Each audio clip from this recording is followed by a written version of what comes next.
छड़ाला नाम का अध्यात्म ग्रंथ अध्यात्म प्रेमी पंडित दौलत राम जी ने मंगलाचरण करके उन्होंने इस छड़ाला का शुभारंभ किया। यद्यपि उनके द्वारा यह छड़ाला का जो मंगलाचरण किया गया है वह हम और आप सब ने उस मंगलाचरण की महिमा के संबंध में हम और आप सब ने विगत कुछ दिनों से सुना है कि उस मंगलाचरण को पंडित दौलत राम जी का महान कहो, शिरोमणि कहो, सर्वोत्कृष्ट कहो, ऐसा उन्होंने मंगलाचरण किया गया है। यद्यपि अन्य ग्रंथों में कहीं पर उन्होंने नमः वर्धमान करके मंगलाचरण किया, कहीं पर वंदितु सर्व सिद्धे कहकर समय सार में मंगलाचरण किया, कहीं पर वंदे तो अनंतादि को नमन करके मंगलाचरण किया, कहीं पर पंच परमेष्टि को नमन करके मंगलाचरण किया। किंतु पंडित दौलत राम जी ने अपने मंगलाचरण में किसी व्यक्ति को नमन नहीं किया, किसी पद को नमन नहीं किया, किंतु उन्होंने अपने मंगलाचरण में वीतराग विज्ञान को नमन किया। इससे यह सिद्ध हो गया कि वीतराग विज्ञान को नमन करने में हमारे पंच परमेष्टि भी उसमें वंदन योग्य हो जाते हैं। हमारे भूतकाल, वर्तमान काल और भविष्य के जितने भी तीर्थंकर हैं वे भी उनका भी इस वीतराग विज्ञान में समावेश हो जाता है। क्यों कि वे भूतकाल के तीर्थंकर, वर्तमान के तीर्थंकर और भविष्य में जो तीर्थंकर होने वाले हैं वह सब वीतराग विज्ञान के आधार से होने वाले हैं। और जितने भी अनंत आदि पंच परमेष्टि होने वाले हैं वह भूतकाल में हुए हैं, वर्तमान में हो रहे हैं और भविष्य में होंगे। वह किसके माध्यम से होंगे? बोले वह वीतराग विज्ञान के माध्यम से होंगे। इसलिए दौलत राम जी ने उन्होंने ये जितने भी महापुरुष हुए हैं उनके जनक को नमन किया है। जैसे हम कहें कि रामचंद्र, लक्ष्मण, भरत, शत्रुघ्न इनके जनक कौन थे? दशरथ। तो राजा दशरथ कहा जाता था। ऐसे ये तीर्थंकरों के तीर्थंकर पद प्राप्त करने में और पंच परमेष्टि पद प्राप्त करने में इनके जनक कौन था? तो वह है वीतराग विज्ञान था। इसलिए उन्होंने अपने मंगलाचरण में यह वीतराग विज्ञानता को नमन किया है। और उस नमन करने में अब हम और आप विचार करें, इस मंगलाचरण में उन्होंने वीतराग विज्ञानता को नमन किया है और उस नमन करने के लिए उन्होंने एक शब्द का भी इसमें प्रयोग किया है, नमहु त्रियोग संहारिका। इसके पूर्व के जो 5 बोल इसमें आए हैं, एक 3 भुवन, दूसरा आया है सार, तीसरा है वीतराग विज्ञानता, चौथा आया है शिव स्वरूप, 5वां आया है शिवकार और छठा आया है हमारा नमो त्रियोग संहारी। हम और आप सब ने ये छहों बोलों में से पांचों बोलों का मर्म हम और आपने समझ लिया। यह समझ लिया कि तीन भुवन कहकर हम और आप सब जो मध्य लोक में आए हैं उनको, उस मध्य लोगों को प्रेरणा दी जा रही है। अब यह मध्य लोक में आकर आप अपने जीवन में एक ऐसा महान आदर्श धर्म का कार्य रूप करें कि जिससे फिर भविष्य में आपको इस लोक में ना आना पड़े और आप ऊर्ध्व लोक के सिद्ध लोक में विराजमान हो जाए। इसलिए ये तीन भुवन हम और आपको याद दिलाए। सार इसलिए भी याद दिलाया कि जगत में यदि कोई सार शब्द कहकर उन्होंने एक लोक की बात नहीं कही कि अधोलोक में भी सार कौन है। ऊर्ध्व लोक और मध्य लोक में तो सार वितरा विज्ञान है, किंतु अधोलोक नरक के नारकियों को भी यदि उनको कौन सार है तो बोले वितरा विज्ञान। यदि उन्हें धर्म करना होगा तो अपना वितरा विज्ञान स्वभावी आत्मा का आश्रय से ही उन्हें धर्म होगा, अन्य किसी के आश्रय से नहीं होगा। तो इस प्रकार से सार शब्द में एक विशेष बात और ये समझना चाहिए कि उन्होंने शुभ भाव को भी यहाँ सार नहीं कहा।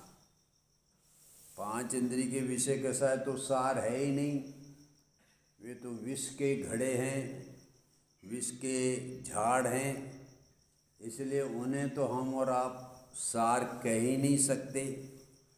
किंतु यह दया दान पूजा भक्ति का जो शुभ भाव है, देव सास गुरु की आराधना का शुभ भाव है, यह शुभ भाव भी हमारे लिए धर्म रूप नहीं है और धर्म का वास्तविक कारण नहीं है, इसलिए भी वह हमारे कल्याण के लिए सार नहीं है।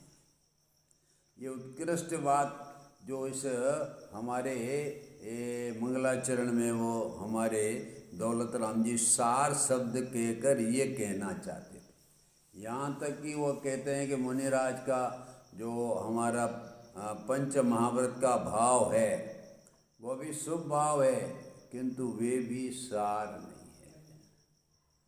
मैंने इतनी उत्कृष्ट बात सार शब्द कहकर जो हम और आप इस शुभ भावों में आसक्त हैं, उससे कुछ लाभ मानते जा रहे हैं और लाभ मानते आ रहे हैं, उन सब हमारी मिथ्या मान्यताओं का विसर्जन इस सार शब्द से उन्होंने दौलत राम जी ने कर दिया। और वितरा विज्ञान यहाँ पर आपको बता ही दिया। यहाँ पर जो वितरा विज्ञान की बात कही गई है वह पर्याय रूप वितरा विज्ञान माने केवल ज्ञान की बात कही गई। वह प्रकट करने की अपेक्षा से, आश्रय करने की अपेक्षा से तो अपना द्रव्य स्वभाव वितरा विज्ञान है, उसके आश्रय से पर्याय में केवल ज्ञान होगा। केवल ज्ञान के आश्रय से केवल ज्ञान नहीं होगा। ये बात हमारे ज्ञान और ध्यान में वर्तना चाहिए। फिर शिव स्वरूप का मोक्ष स्वरूप है वितरा विज्ञान, उस वितरा विज्ञान से मोक्ष होता है। और यह भी है कि वही वितरा विज्ञान हमारे मोक्ष मार्ग का कारण है। इतनी बातें हमने वह कुछ दिनों में समझी थी, उसकी संक्षिप्त बात आपके ज्ञान और ध्यान में वर्ते। जब भी आप मंगलाचरण का स्मरण करें, करना ही चाहिए, रोज करना चाहिए, और रोज करके उनके भावों को अपने ज्ञान और ध्यान में लेना चाहिए। अब हमारा अंतिम जो है वह नमोहु त्रियोग संहारी के, ये शब्द का प्रयोग किया है। नमोहु माने नमना, योग, और वह योग त्रियोग शब्द का प्रयोग किया है। और संहारी का माने सावधानी पूर्वक। अब विचार करें कि नमो जो शब्द है, नमन करना, झुकना, प्रणाम करना, उसका नाम है नमो। अब हम विचार करें कि हम सुबह से शाम तक और शाम से सुबह तक किस ओर नमन कर रहे हैं, किस ओर हमारा उपयोग झुक रहा है। हम किसको प्रणाम करते हैं? सुबह से शाम तक और शाम से सुबह तक। सोचो, नमो शब्द आया ना, नमो माने नमना, तो किसको नमना चाहिए? हम किसको नमन कर रहे हैं? और आचार्य यहाँ किसको नमन करने की प्रेरणा दे रहे हैं? हाँ, तो हम और आप भी पहले सोचो कि हम किसको नमन समय समय अज्ञानता में कर रहे हैं। जैसा धन का अर्थी है, बोल वो धन का अर्थी किसको नमन करता है? धन को। बारंबार धन को स्मरण करना, उसका नाम है धन को नमन करना। वह चाहे सपने में भी वह धन को नमन करता है। ये सोच लो कि जो भी जीव धन का अर्थी होगा, जो धन के लिए अपने प्राण न्यौछावर के लिए भी उसकी गिनती नहीं करता हो, तो वह निरंतर धन को ही नमन कर रहा है। उसके दिन रात धन चिंतवन, उसके चिंतवन में धन ही चल रहा है। जैसे हमारा आता है ना, ये इसमें मुनिराज कैसे चिंतन करते हैं, जिनके चिंतन में निरंतर आत्मा का ही चिंतन चलता है, किंतु धनार्थियों का चिंतन धन में चलता है, धन में ही चलता है, और कोई उनको चिंतन का विषय ही नहीं है। वो उसी तरफ नमन रहे हैं, उसी तरफ झुक रहे हैं। उसके लिए सारे जीवन में सुबह से शाम तक प्रयत्न चल रहे हैं। ये कहकर मैं यह कहना आपको चाहता हूँ कि आप सोच लो, अपने हृदय पर हाथ धर के सोचो कि हम किसको निरंतर नमन कर रहे हैं। यहाँ तो हमारे दौलत राम जी कह रहे हैं कि वीतरा विज्ञान को नमन करो, और हम किसको नमन कर रहे हैं? बोलो। दुकान के ठिए को। हाँ, सबको ठिए को बोलो। दुकानदार के पहले ठिए को। हाँ, वो डेल हमारे यहाँ कहते हैं।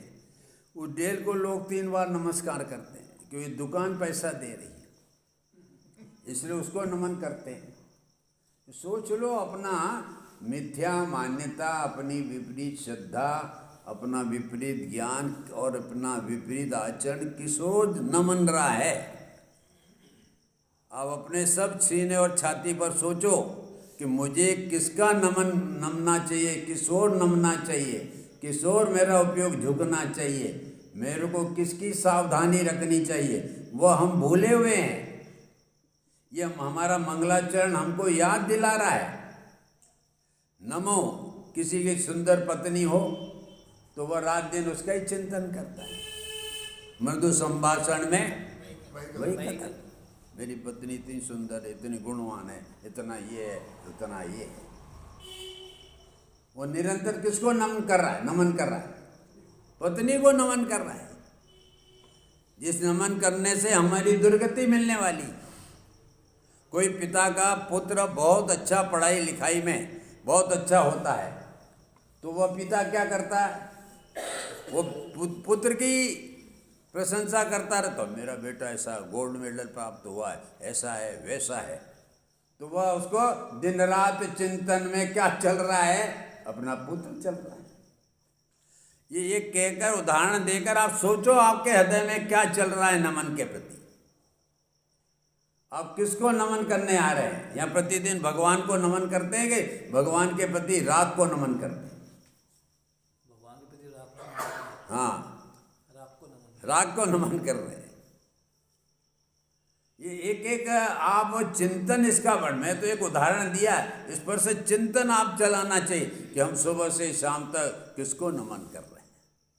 हमारा उपयोग बारंबार, नमन माने बारंबार हमारा उपयोग किस ओर झुक रहा है? जिसकी ओर झुकना चाहिए उसकी ओर झुक नहीं रहा है। हमारे वीतरा विज्ञान स्वभावी की आत्मा की ओर हमारा उपयोग झुकना चाहिए, कि जिसके उपयोग को झुकने से हमारी परिणति में वीतरा विज्ञानता प्राप्त होकर सुख और शांति की प्राप्ति होवे, वह कार्य तो हम और कर नहीं रहे। और किसकी ओर झुक रहे हैं हम लोग? ये नमा शब्द में है नमना। लोगों कितनी और हमारी और आपकी देख लो, हम किस ओर नमन कर रहे हैं? हमारा सब मिथ्या नमन हो रहा है। और धर्मात्मा जितने हैं सम्यक दृष्टि से लेकर सिद्ध तक, बोलो उन धर्मात्माओं का नमन निरंतर किस ओर चल रहा है? बोलो स्वयं स्वयं की समझे? उनका निरंतर अपना भीतरा विज्ञान स्वभावी आत्मा है, उसकी तरफ वह निरंतर वह चिंतन और मंथन, समझे? उनका चिंतन और मंथन वो भगवान आत्मा के प्रति ही चल रहा है। उनका उपयोग बारंबार आत्मा में एकाग्र होने के लिए चल रहा है। बोलो चक्रवर्ती हमारा भरत, वह खंड 6 खंड को जीतने के लिए निकला था कि अखंड को जीतने के लिए? अखंड को जीतने। वो युद्ध में जा रहा है, लड़ाई में जा रहा है, किंतु लड़ाई में जाते हुए भी उसका नमन किसकी ओर है? अखंड आत्मा की ओर। जितने भी धर्मात्मा है आपको बाहर में सब सहयोग मिलेंगे, नरक का नारकी भी सहयोग में मिलेगा, किंतु उसका भी मार काट बाहर से चल रही है, किंतु अंदर में वह अपने शुद्धात्मा को नमन करके अपनी शुद्धि में वृद्धि कर रहा है। वृद्धि की करके वह पूर्णता की भावना भा रहा है।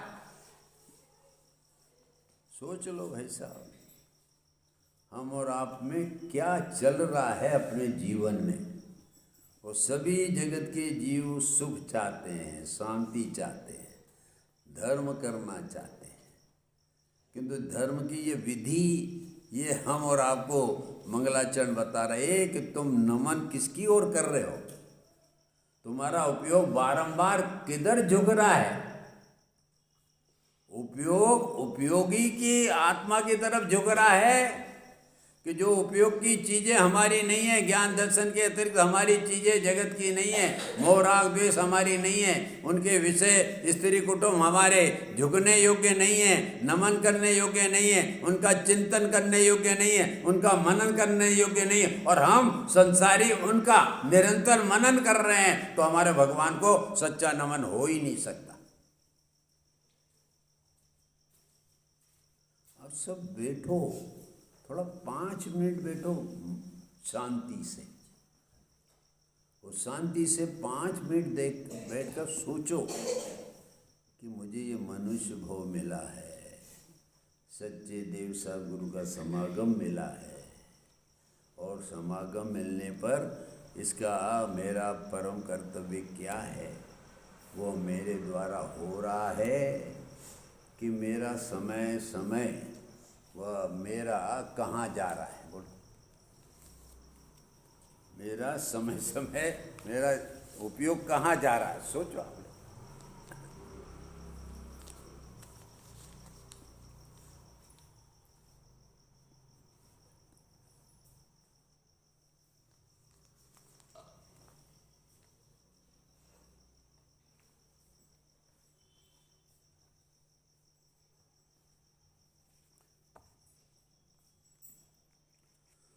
हम और आपके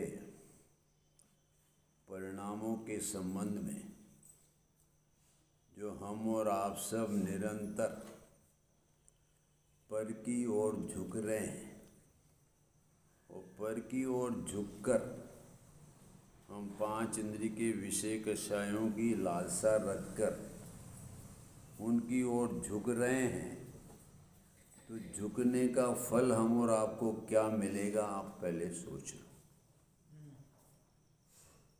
क्या मिलेगा।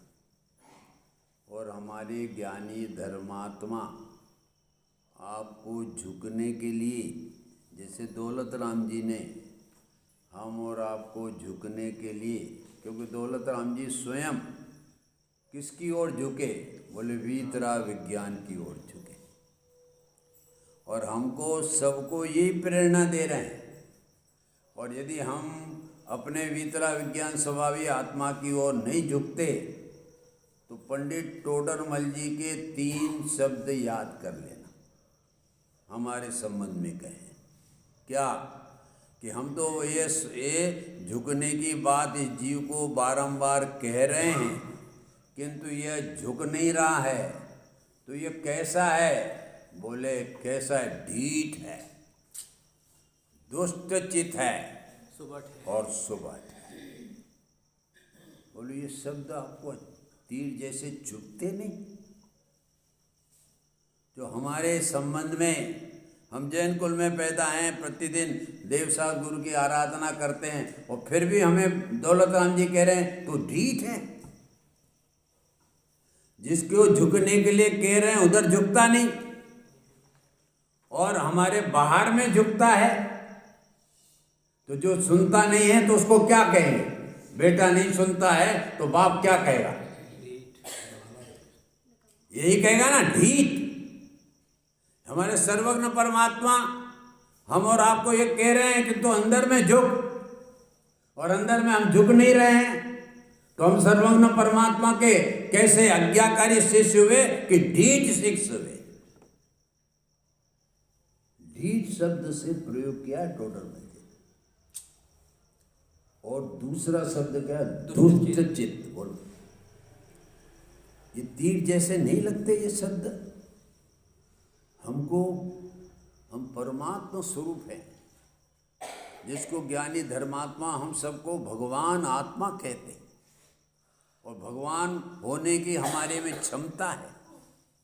और ऐसी क्षमता वाले हम होने पर भी हमें ज्ञानी धर्मात्मा हमारी परिणति के संबंध में यह कहते हैं कि तू दुष्ट चित्त है, तेरा चित्त ही दुष्ट है।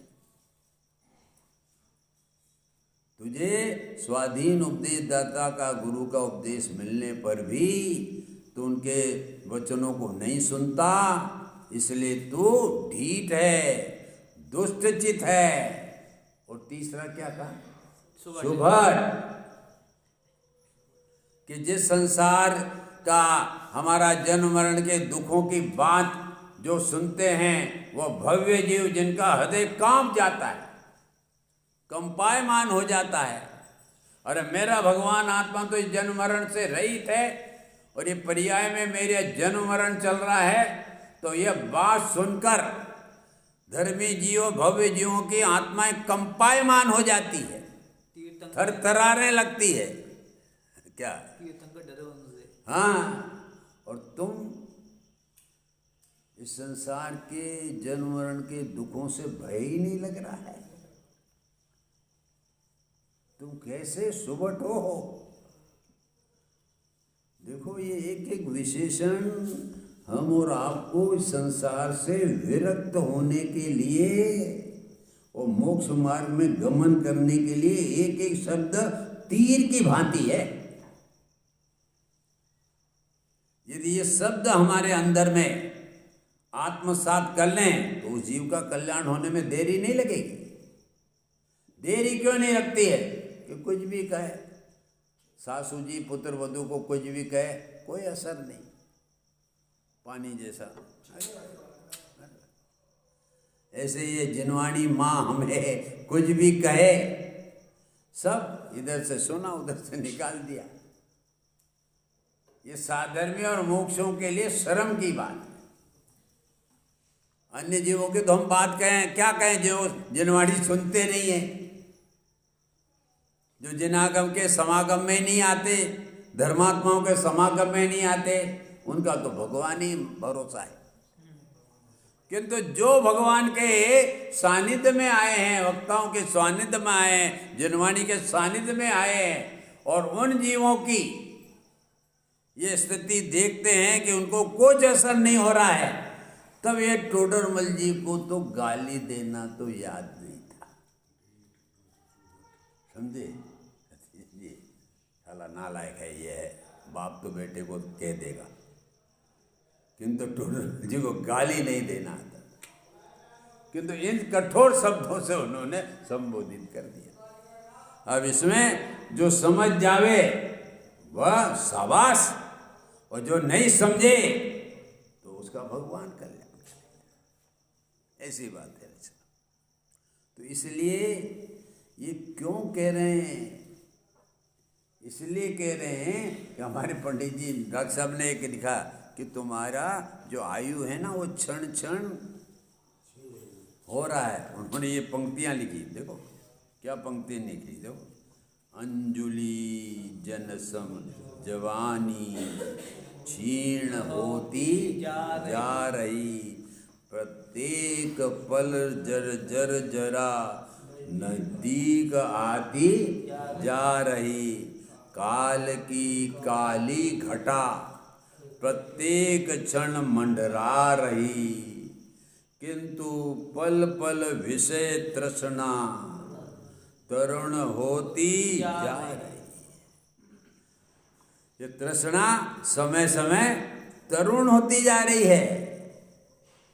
हमारा बेटा वह बड़ा हो रहा है तो माँ समझती है हमारा बेटा बड़ा हो रहा है, और जिनवाणी माँ कहती है कि यह मौत के मुंह में जा रहा है। आयु क्षण क्षण घटती जा रही है उसकी। माँ कहता है बड़ा होता जा रहा है। देखो क्या है हमारी स्थिति, हमारे परिणामों की परिस्थिति, कि जिसमें हमें ये संबोधित कर रहे हैं। ये लिखा ना, वो अंजुलियों का जल क्षणे क्षणे क्या गिरता रहता है, ऐसे हमारी अंजुलि के समान हमारी आयु भी क्षण क्षण वह व्यतीत होती जा रही है। उस बात का हमें विचार करना चाहिए। आज हम 50 के हैं, 60 के हैं, 70 के हो जाएंगे तो आप ये कहेंगे पंडित जी साहब आप जोर से बोलो, हमें सुनाई ही नहीं देता, हमारी आंखें कमजोर हो गई है, हम पढ़ ही नहीं पाते। रोगे, इसके पहले चेत जाओ, ये शरीर शिथिल होवे उसके पहले चेत जाओ, तो तुम्हें ये रोना नहीं रोना पड़ेगा। आपकी आंख भी चली जावे कि तो अंदर में तत्व ज्ञान का अभ्यास होगा, तो वह अंदर का ज्ञान काम करता रहे। आप पलंग पर पड़े हो, आप हॉस्पिटल में पड़े हो, तो भी आपने जीवन में तत्व ज्ञान को संभाल लिया है, तो आपको वहां भी याद आएगा। ये जवानी में कर लो ये काम, वायदा मत करो बुढ़ापे में धर्म करूंगा। बुढ़ापा आना समर्थ नहीं है। देख लिया ना 20 और 21 में 22 में जब वो आया था अपना रोग, सब अपने साथी अच्छे अच्छे चले गए, वायदे रह गए सबके सब। तो इसलिए हम और आप सबको ये संबोधित करती हैं 12 भावना में भावना, कि हमारी आयु क्षण क्षण वह व्यतीत हो रही है, इसमें तुम सावधान हो जाओ, अन्यथा तुम्हें वह मिलना मुश्किल हो जाएगा। तो इसलिए यहाँ पर जो नमो त्रियोग समाहारिका, उसमें मैंने नमन का अर्थ आपके सामने प्रस्तुत किया, और ये प्रस्तुत किया कि नमन माने अपने उपयोग को अपने आत्मा की तरफ झुकाओ, तभी हम भगवान का वह नमन सही करेंगे। आत्मा की ओर अपना उपयोग झुके बिना भगवान का सच्चा नमन नहीं होगा, राग का नमन होगा। तो आत्मा के स्वरूप को जाने होगा, कैसे नमन करें हम? हाँ, ये अपनी सुबह में 73वीं गाथा चल रही है कि आत्मा कैसा है, एक है, शुद्ध है, ममता रहित है, ज्ञान दर्शन से पूर्ण है, ऐसा मेरा आत्मा है। और शुरुदिनी मैंने जब उसका प्रश्न किया था तब भी बताया था कि यह आत्मा, तो वो कौन आत्मा? क्या भगवान के आत्मा की बात है? और शब्द डाला यह आत्मा, तो तुम आत्मा हो ये स्वीकार करो पहले। हाँ, एक बस ये आत्मा। और इसके लिए उन्होंने 72वीं गाथा में पहले बात बता दी गई है कि आश्रव ऐसा है, मलिन है और आत्मा निर्मल है, और यह अचेतन है, राग आदि भाव अचेतन है, आत्मा चेतन है। आश्रव दुख रूप है और आत्मा सुख रूप है। 73वीं गाथा में पहले आत्मा का भी स्वरूप बताया और आश्रव का भी स्वरूप बताया, और आश्रव का स्वरूप बताकर फिर वो शिष्य प्रश्न पूछता है कि इससे निवृत्ति का उपाय बताओ और आत्मा की प्राप्ति का उपाय बताओ। ये नास्ति से बात, आश्रव से निवृत्ति की बात नास्ति से, और आत्मा की प्राप्ति की बात अस्थि से। इसका नाम है अनेका। तो इसलिए ये बातें पहले आत्मा को समझो। आत्मा माने मैं कौन हूं, उसको पहले समझो। पहले ही श्रोता के स्वरूप में मोक्ष मार्ग प्रकाशक में हम और आपको ये बात हमारे मोक्ष मार्ग प्रकाशक में बताई है कि तुम श्रोता हो, तो श्रोता का स्वरूप क्या? तो उसमें एक लाइन पहले दी है कि जो श्रोता का स्वरूप है, जनवाणी का श्रवण करने आया है, तो वो पहले क्या निर्णय करे कि मैं कौन हूँ, मेरा स्वरूप क्या है, मेरा चरित्र क्या बन रहा है और इन भावों का फल क्या होगा। ये पहले ही श्रोता पर जवाबदारी, पहले ये निर्णय करके जनवाणी श्रवण करने आए। अगर ये निर्णय नहीं होगा और अपने आप को तो पर्याय रूप और परद्रव्य रूप मानेगा कि मैं तो मनुष्य हूँ, मैं स्त्री हूँ, मैं पुरुष हूँ, मैं सेठ हूँ, मैं पंडित हूँ, ऐसी पर्याय और परद्रव्य में हम पना आएगा तो जनवाणी का श्रवण नहीं कर सकता। वो मैं कौन हूँ यह शब्द तुझे बताएगा, उसका वाच्य तुझे बताएगा कि तू कौन है, कि तू भगवान आत्मा है। मैं माने भगवान आत्मा। और फिर उस भगवान आत्मा को आगे रखकर भगवान आत्मा की बात सुनना, तो तुझे वह आत्मसात होगी। इसलिए यहाँ पर हमारा जो शब्द आया ना, पहला शब्द नमो, नमना, ये शब्द हम और आपको बहुत प्रेरणा दे रहा है। हम और आज तक सही नमन किया ही नहीं है, हम सही वस्तु की तरफ झुके ही नहीं है, नमे ही नहीं है। हम तो अपने आत्मा के अतिरिक्त अन्य जगहों पर नमते आ रहे हैं, इसलिए वो संसार चल रहा है। इसलिए सही जगह नमन करने की बात करते हैं, नमो त्रियोग समारिका। क्योंकि हमारे भक्तामर्म भी जो पहला श्लोक आया था, उस श्लोक में भी, बोलो भक्तामर का पहला श्लोक है ना, याद आपको दो, भक्तामर प्रणत मौलिमणि उद्योतकं दलित पापतमो वितानां सम्यक् प्रणाम जिन पादयुगं युगादा आवलंबनम भवजले पतताम जनानाम। यहाँ पर भी मामतुंग आचार्य ने आदिनाथ स्तुति करते हुए उन्होंने उनको सम्यक प्रणाम करके स्तुति की। मांगतुंग आचार्य ने जो भक्तामर स्तोत्र लिखा है, उस भक्तामर स्तोत्र में पहला स्तोत्र जिसमें वह मांगतुंग आचार्य कहते हैं, मैं आदिनाथ तीर्थंकर को नमन करके फिर मैं उन आदिनाथ की स्तुति करूँगा। ऐसे हमारे इस मंगलाचरण में दौलत राम जी ने भी सबसे पहले वीतरा विज्ञान को नमन करके फिर वह कहते कि फिर मैं जय डाला लिखूँगा। जैसे हमारे मांगतुंग आचार्य, उन्हें आदिनाथ को क्यों नमन किया, तो उनके 3 गुण बताए कि आदिनाथ भगवान आप कैसे हो, कि आपके चरण कमल को इंद्रों के जो मणि युक्त जो मुकुट है वो आपके चरणों को स्पर्श करते हैं तो उन मुकुटों में चमक आ जाती है। धन्य आपके चरण, और उन चरणों को जो भी पापी लोग नमन करते हैं, वह चरण से उन पापियों का पाप दूर हो जाता है। और जो संसार में डूब रहे हैं, वे डूबे हुए जीव आपके चरणों को नमन करते हैं तो वो संसार सागर से पार हो जाते हैं। इसलिए हे आदिश्वर, मैं आपको नमन करता हूँ। क्या जिनेंद्र जी, सम्यक प्रणाम शब्द का प्रयोग किया और यहाँ नमो त्रियोग का प्रयोग किया कि वे इसलिए नमन करते हैं।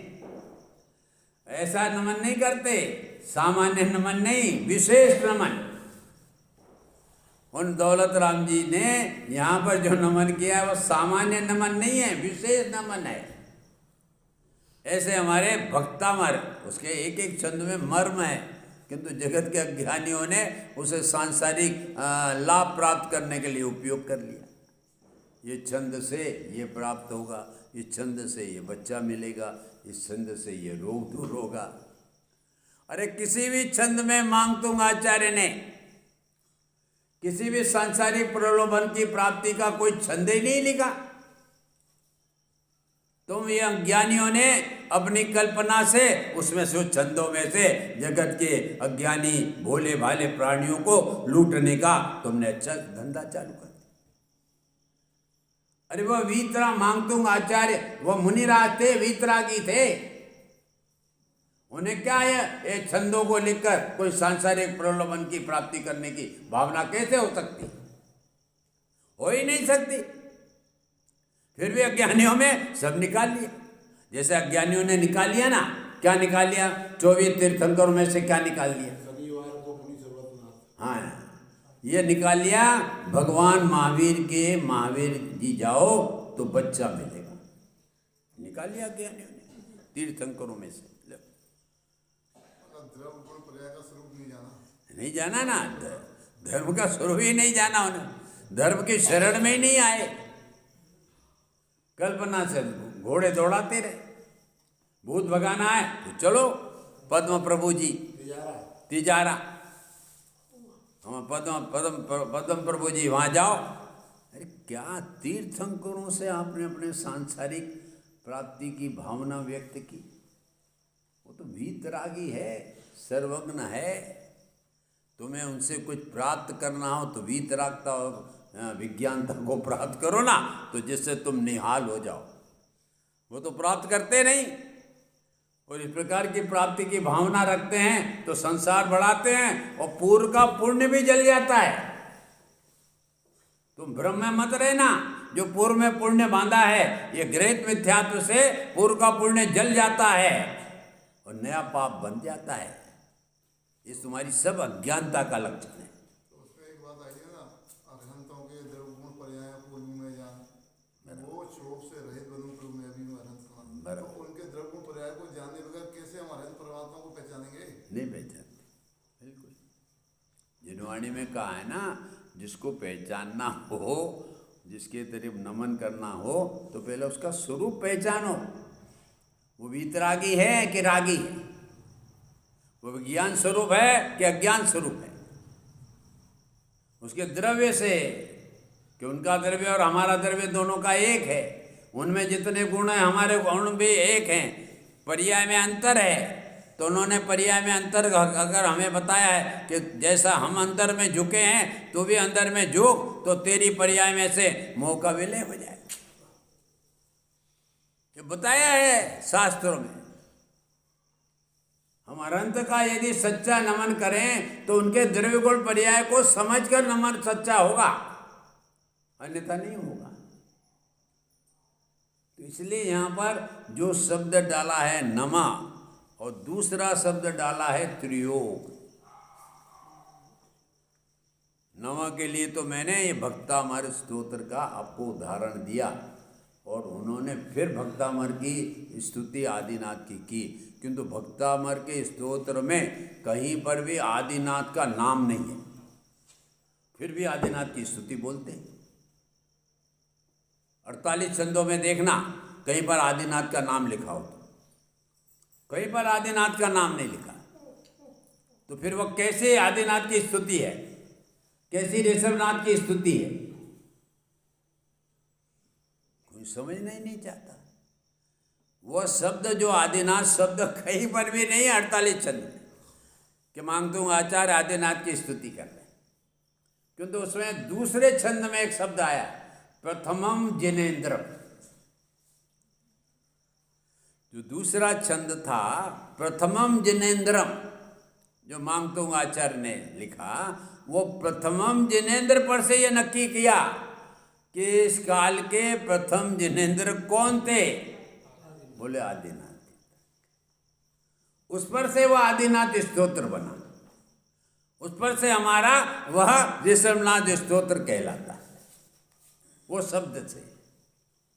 तो इसलिए ये सब मर्म जो है ना, ज्ञानों से सुनो तुम, तो तुम्हारे ये हृदय के एक एक मिथ्या कल्पनाएं सब विलीन हो जाएगी और एक तुम्हारा आत्मा निर्मल निर्मल निर्मल, उसमें फिर ये भगवान आत्मा की बात स्थापित होगी। अभी तो तुम्हारी भूमियाँ ही कठोर है, अब उसमें हम कितना भी तत्व ज्ञान का बीज डालें वो ऊँगता ही नहीं है। क्या जिनेंद्र, हम कितनी भी मेहनत करके आपकी वो भूमि पर आपका बीज डाले, तो डाले कहाँ, डालते हैं तो उजड़ तो भूमि है तुम्हारी, तुम्हारी हर पल पल में तो मिथ्या मान्यताएं हैं, और हमारा वो तत्व ज्ञान का बीज तुम्हारी भूमि में होंगेगा कहाँ से।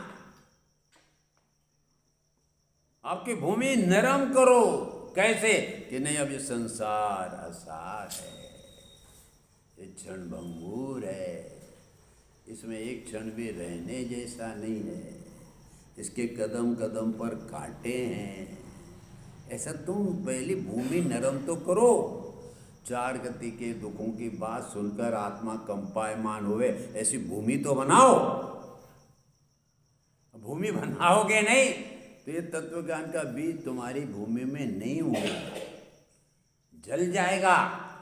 विषय कसाय की परिणतियों से वह हमारा तत्व ज्ञान का बीज जल जाएगा और जलता आ रहा है। इसलिए भूमि को कोमल बनाओ, कोमल भूमि पर बीजों की उत्पत्ति होती है, कठोर भूमियों पर हमारी वह भूमि होती नहीं है। तो इसलिए ये जो शब्द इसमें डाला ना, नमोहु त्रियोग संहारिके, तो नमो का अर्थ किया, आप त्रियोग का अर्थ अब सुनो। त्रियोग माने तीन योग।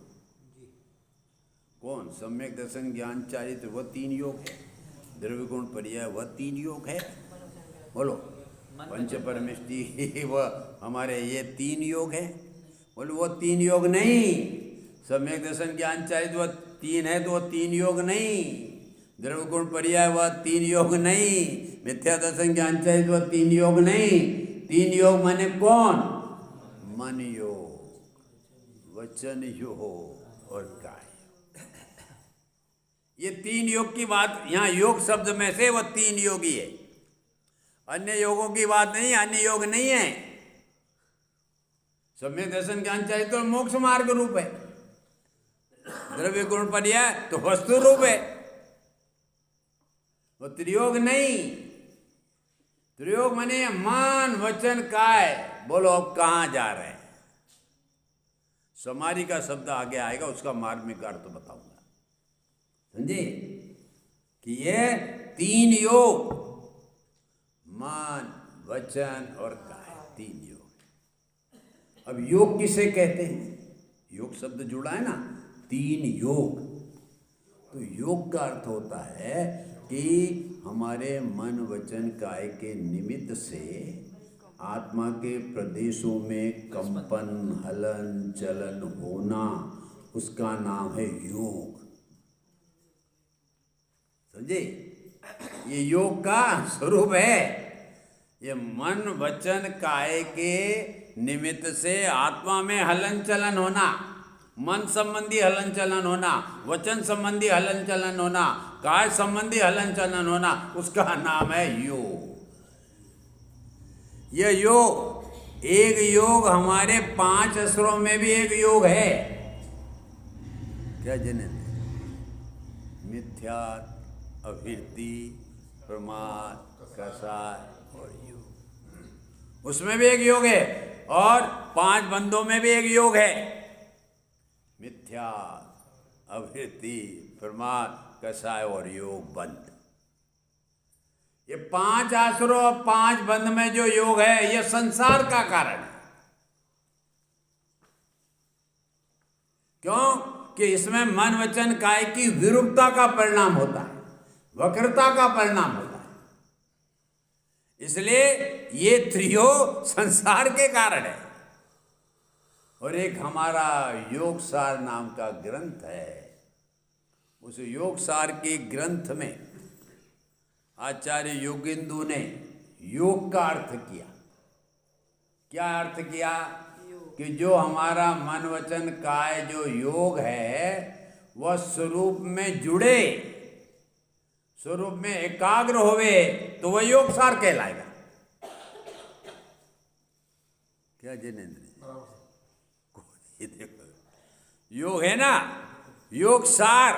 योग सार क्यों आचार्य ने नाम रखा? क्यों जिसने अपने उपयोग को उपयोग स्वरूपी आत्मा में जोड़ दिया, एकाग्र कर दिया, इसलिए वह योग सार बन गया। देखो आप सोच लो, आप सबका योग कहाँ जा रहा है? अपने योग स्वरूपी आत्मा में जुड़ रहा है कि पढ़ में जुड़ रहा है? शुभ अशुभ की वृत्ति में। हाँ, शुभ अशुभ की वृत्ति में जुड़ रहा है हमारा योग। तो बोलो, देखो हमारे योग का उपयोग दुरुपयोग हो रहा है। हम अपने योग को दुरुपयोग कर रहे हैं कि अन्य में जोड़ रहे हैं, इसलिए हमारा दुरुपयोग हो रहा है हमारा योग का। और वही योग अपने स्वरूप में जुड़े तो धर्मात्मा को प्राप्त हो जाता है। ये सोच लो ऐसा। ये यहां पर जो योग शब्द दिया है वह योग जुड़ने का आता है ना, गुणा भाग और बाकी, और फिर उसका टोटल योग होता है। किस में गुणा करना चाहिए, किससे भाग करना चाहिए और क्या बाकी रहना चाहिए, तब वो योग कहलाता है। ये सोच लो, एक एक शब्द में आचार्यों के बहुत मर्म भरे हैं। उस मर्म की गहराई में जाओ ना तो आत्मा का चप्पा चप्पा बहुत आनंदित होता है जब उसका मर्म समझ में आता है।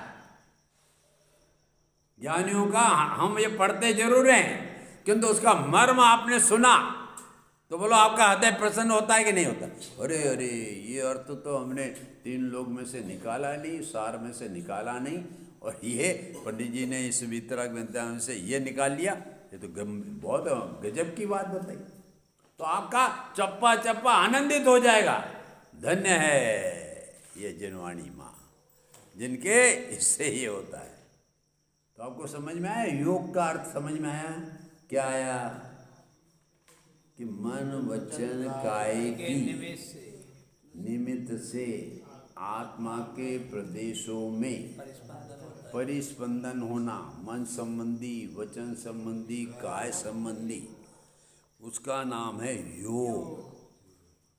और एक योग गुण भी है और एक योग आश्रय भी है और एक योग बंध भी है, किंतु वह दोनों आश्रय बंध संसार के कारण है।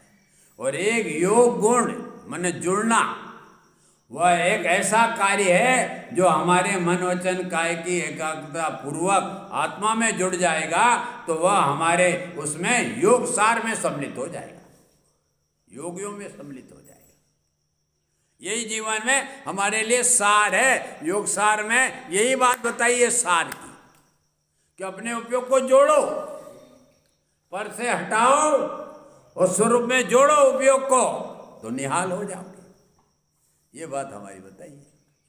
तो इस प्रकार से हमारे इसमें 3 प्रकार के जो योग के बताई है, और तीसरा वह योग जो मन वचन है, काया है योग, इसको कैसे संभाल कर स्वभाव के सन्मुख करना, उसकी चर्चा अपन कल करेंगे। आज तो इतना ही हम और आप समझें कि हम अनादि से पर को नमते आ रहे हैं, इसलिए हमारा संसार है। अब हम और आपका उपयोग अपने स्वभाव की ओर नमें तो हमारी परिणति में सम्यक दर्शन ज्ञान चाहे तो भी मोक्ष मार्ग होगा। और योग में भी 3 प्रकार के योग हैं, किंतु उस योगों में अभी हमारी वक्रता चल रही, विपरीतता चल रही है, और उस वक्रता और विपरीतता का फल हम संसार में परिभ्रमण कर रहे हैं।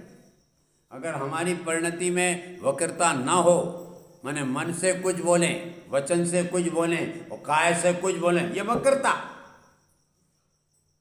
वक्रता रहेगी तब तक संसार रहेगा। ये वक्रता का विलय होकर उन तीनों की एकता होगी तो हमारे जीवन में सम्यक दर्शन ज्ञान चारित्र की प्राप्ति होगी। ये बातें कल करें। बोलो। अभी छड़ाला का मंगलाचरण है, उसमें जो नमन शब्द आया है, नमो त्रियोग समारे, उस नमन शब्द की बहुत शानदार व्याख्या हम सबने भी सुनी। हम नमन का अर्थ समझते हैं कि शरीर से झुकना। उस शरीर से झुकना वो कोई नमन करना नहीं होता है। आत्मा का जो चित्त है वो चित्त जिधर झुकता है, जिधर झुका हुआ है, झुका ही रहा है, उसका नाम है नमन करना। और कहाँ झुकता है ये चित्त? जिसका इसे आदर होता है, जो इसे उपादेय लगता है, उसमें झुकता है। हम जितने संसारिक प्राणी हैं, एक इंद्री से लेकर के संगी पंचेंद्री तक के चारों गतियों के, इन सबको मूल में 5 इंद्रियों के विषय वे ही उपादेय हैं, वे ही आदरणीय है। इसका मतलब हमारा चित्त उधर झुका हुआ है। इसका मतलब ये हुआ कि हम निरंतर कहाँ हम किसको नमन कर रहे हैं? शरीर की क्रिया को कोई नमन करना नहीं है। अगर आत्मा निकल जाएगा तो शरीर की क्रिया क्या करेगी? तो जड़ है, ये चेतन है। हम ये समझते हैं कि शरीर की क्रिया से नमन किया जाता है। यहाँ चित्त जो आत्मा का है, उस आत्मा की चित्त की कोई क्रिया है कि नहीं है? और वो आत्मा ही हम है कि ये शरीर हम है? कौन है? तो इस प्रकार से तो उसका नमन करने का मतलब है उधर रुझान होना। तो इसमें पंडित साहब ने क्या कहा है, किसको नमन किया है? इसका मतलब हमारा रुझान किधर होना चाहिए, कौन सार है, ये सब बातें इसमें आ गई ना। ये लगभग 10-12 दिन से चर्चा चल रही है, बहुत ही सुंदर चर्चा है। तो इसमें ये नमन करने का अर्थ ऐसा समझना, ऐसा नहीं समझना कि हम ये रोजाना आकर के भगवान को नमन कर रहे हैं। अरे ये तो सब व्यवहारिक बातें हैं भाई, इनमें कोई दम नहीं है। जब तक हम उसको भीतराग भाव को ही नहीं समझेंगे, यहाँ भगवान जो विराजमान है तो वे राग भाव वाले हैं, भीतराग भाव वाले हैं, कौन से भाव वाले हैं? और हम भीतरागता को नहीं समझेंगे तो क्या हम उनको नमन कर रहे हैं? क्योंकि उनको नमन करते हुए भी हमें आदरणीय क्या है, उपादेय क्या है? निरंतर हमें वो 5 इंद्रियों के विषय भोग ये हमें आदरणीय है। और उसका जो साधन है, अभी जैसे पंडित साहब ने बताया, धन, स्त्री, पुत्र, परिवार, ये हमें उसके साधन हैं। काय के 5 इंद्रियों के विषय भोगों के ये सब साधन हैं। तो हम उनको भी, उनकी तरफ भी हमारा रुझान रहता है। तो इस प्रकार से वहाँ से हमारा रुझान हटे और रुझान किधर हो? भीतराग भाव की ओर, भीतराग विज्ञानता की ओर। और भीतराग विज्ञानता की ओर हमारा रुझान हो, वो हमें उपादेय लगे, तब हमें ये पंच परमेष्टि उपादेय लगेंगे। तब हमें ये लगेगा कि ये हमारा नमन उनको सच्चा हुआ है, अन्यथा वो नहीं होने वाला है। ये समझने की आवश्यकता है।